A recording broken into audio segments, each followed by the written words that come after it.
What's good, family? It's your boy Toúchef Coupe. I'm going to show you how to make beef burgers. We're using ground beef from Vermont Wagyu at Spring Rock Farms. Out of 30 million beef cows in the US, only 30,000 of those are Wagyu bred.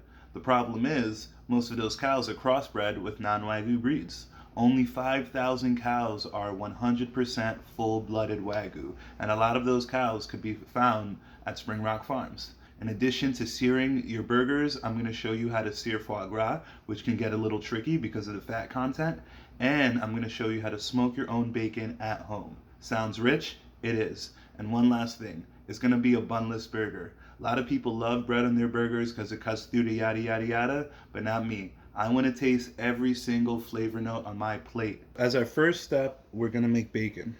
So what I did is I bought thick cut pork belly. You can get this at a fancy butcher, even at Costco if you want. I layered some salt on the bottom of my bowl.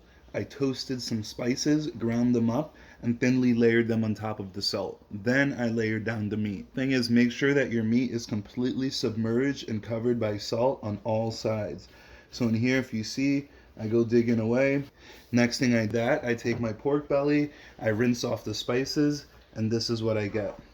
Pork that is slightly thick and dense than when it was fresh.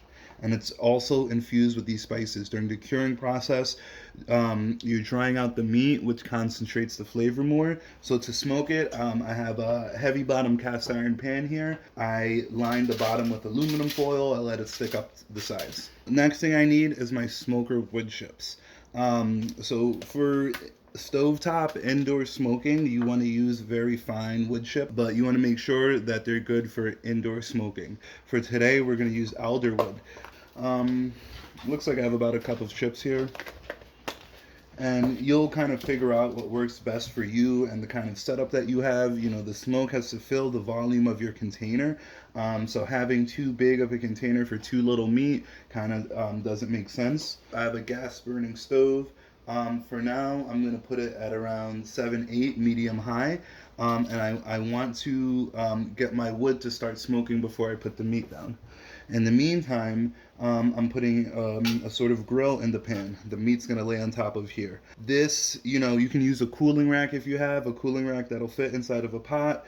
This actually came with like an air fryer that I have. So, you know, if you have another appliance, maybe you have an Instapot that came with something like this, just kind of look around. If the only thing is, I would recommend using something that's metal, that's not coated with paint, that doesn't have rubber legs.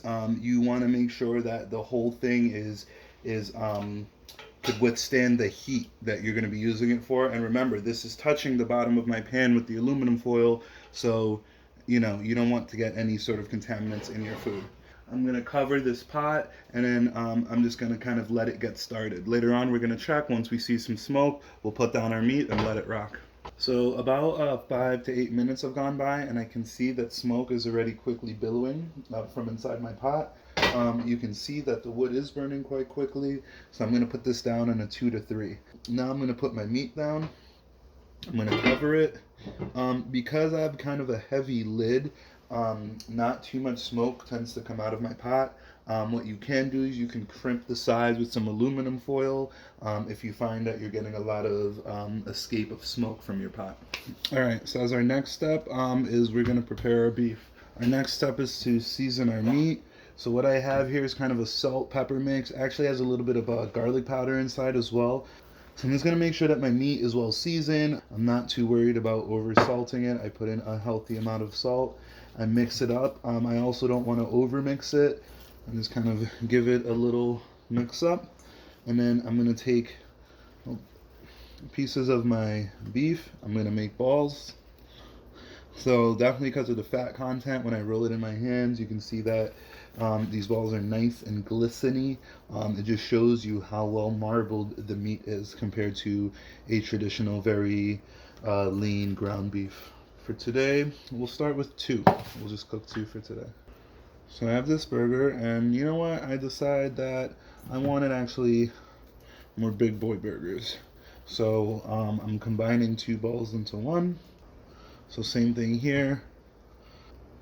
And that's the beautiful part about cooking at home. You can make it as big as you want, as small as you want. All right, so I have two healthy burgers here.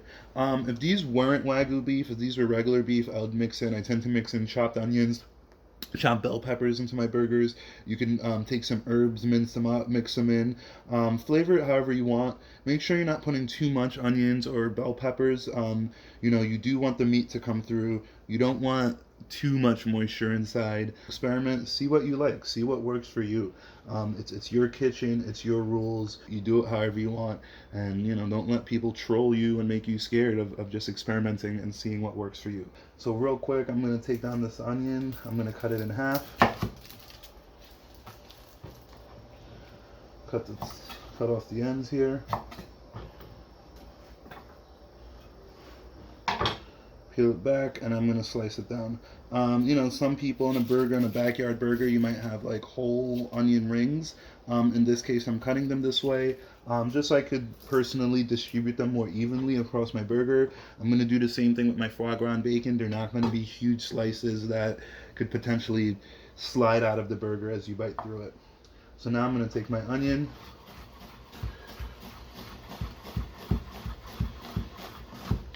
So I think this is going to actually right here be enough onion. I don't want too much. I just want the onion to be able to cut through the richness of the burger a little bit. It is going to be a very rich burger, a lot of fats. So just a little bit of raw onion in this situation doesn't hurt. If you don't like the taste of raw onion, if it's too bitter for you, one quick trick you can do is actually what I'll do here is you take it, you put it in a container, and you soak them in vinegar, in white vinegar, for about 15 minutes. That takes away a little bit of the bite from your onion. So I have some Heinz white vinegar here. So I've poured some white vinegar into my onions, and I'm just gonna let it sit. These onions are gonna go into the burger raw. This is the pan that I'm going to be using to cook my meat. So I'm getting this pan nice and hot. Just put it on high heat and let it rock. So here's my foie gras right here. This is foie gras I got from Hudson Valley. 100% organic foie gras from New York State ducks. So now I have my foie gras out. One thing I'm going to do, I'm just searing these. I don't want them to sear for too long, so I'm just going to dry off the pieces a little bit. They have a better chance of developing that kind of crust. So one thing about foie gras is that it's mostly fat. If you let this cook for too long, it's going to melt away in your pan. You're going to make duck fat, essentially.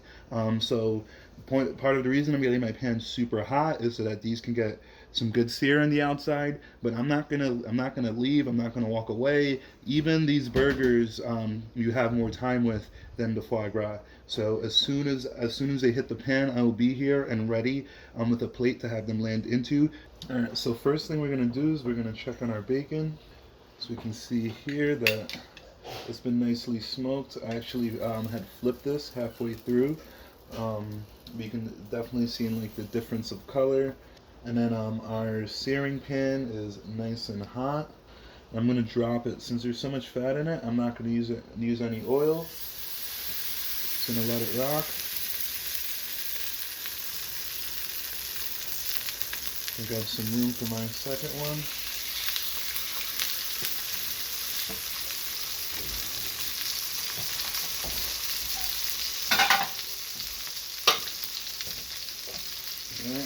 I'm really not going to let it cook too long. The longer it cooks, the longer it's going to melt away.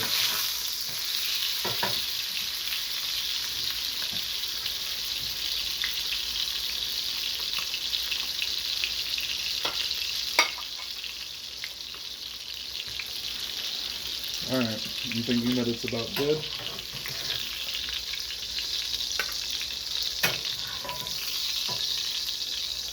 And the reason why I cooked my foie gras first is so now I have my oil in the pan. I have like a melted duck fat. That's what I'm going to use for the burgers. So first burger down. So I have my heat on the highest possible heat. And whereas your normal ground meat burgers, you might want to take that to like 165 degrees is what USDA recommends. Some people might do 155, 150. With Wagyu beef, you don't want it to cook too much, especially because of the fat content. So these are actually since it's such a high quality meat, it's good to cook medium rare.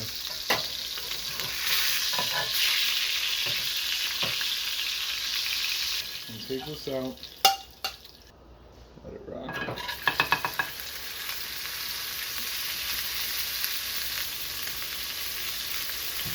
And so while that's cooking, I'll slice down my bacon.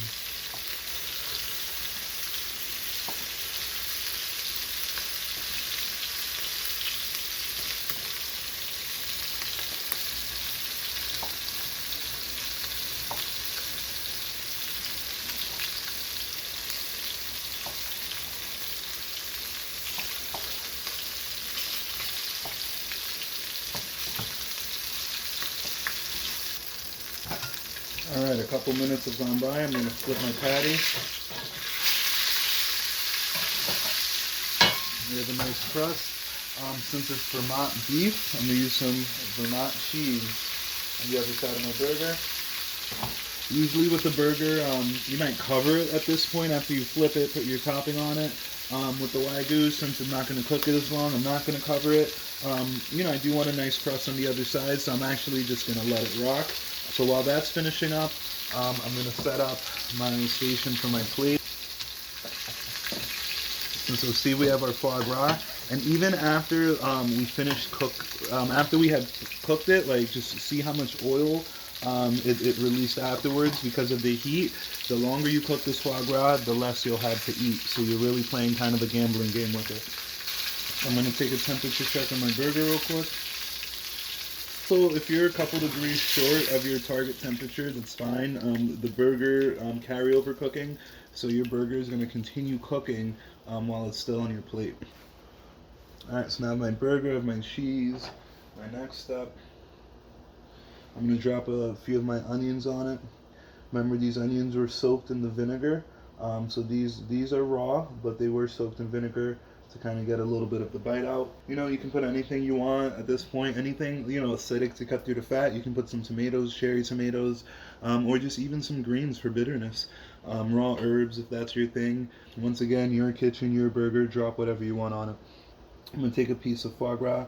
So like I said, I don't want like kind of one giant piece on the burger, so I'm just, real quick with a fork cutting out my foie gras into little pieces so that I could kind of cut out a bite and have a nice piece of foie gras for that bite and not worry that I don't have any for the rest of my burger. I don't know if it's happened to you guys. Sometimes you bite into a bacon cheeseburger, the whole slice of bacon comes out at once. Not really my jam. This foie gras is real unctuous. All the better reason to give your burger some other toppings. But remember, the Wagyu is kind of the reason that we're even doing this whole operation. So, be sure you leave enough space so that you can taste that beef. And there you have it, is our bunless Wagyu cheeseburger. Some Wagyu beef from Vermont. We have cheese from Vermont. Hudson Valley Fois Gras on here, some home smoked bacon, vinegar soaked onions, and some fresh dill on top. What a beauty. So, this could be the core of your dish. On the side, anything you want.